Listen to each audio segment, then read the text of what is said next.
I'm a world traveler. That's my identity, and it's also my job. So it's strange that sometimes I feel fear about places I don't know or fully understand. Fear that I haven't taken the right precautions, that I could get sick or robbed. I considered going to the island of Java in Indonesia to see a particular place, a place that had been haunting my dreams for over a decade. That place is the 9th century Buddhist temple Borobudur near Yogyakarta in central Java, the largest Buddhist temple in the entire world. My expectation was that Java was going to have some kind of unpleasant surprise for me because it was too foreign.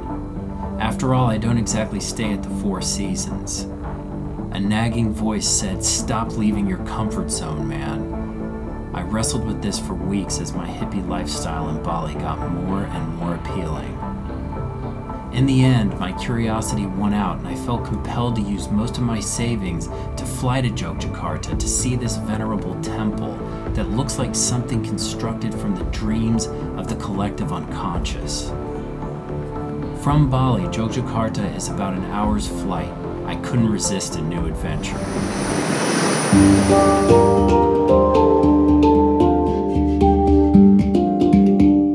Can you feel that?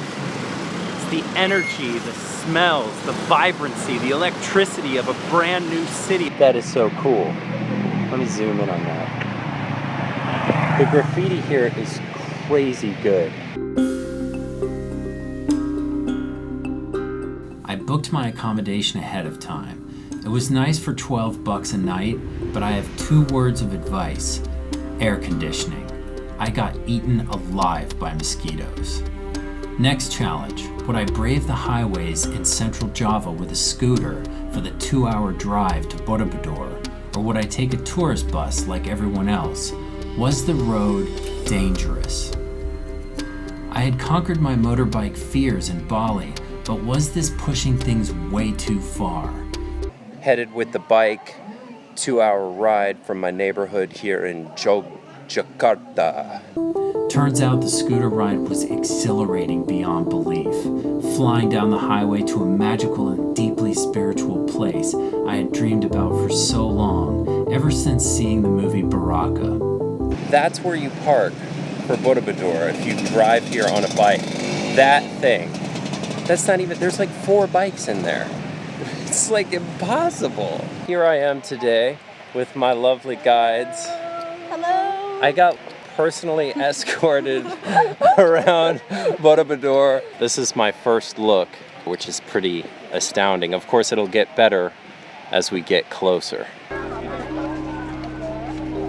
Borobudur is about a 1-hour motorbike ride from Yogyakarta. A really beautiful ride I recommend.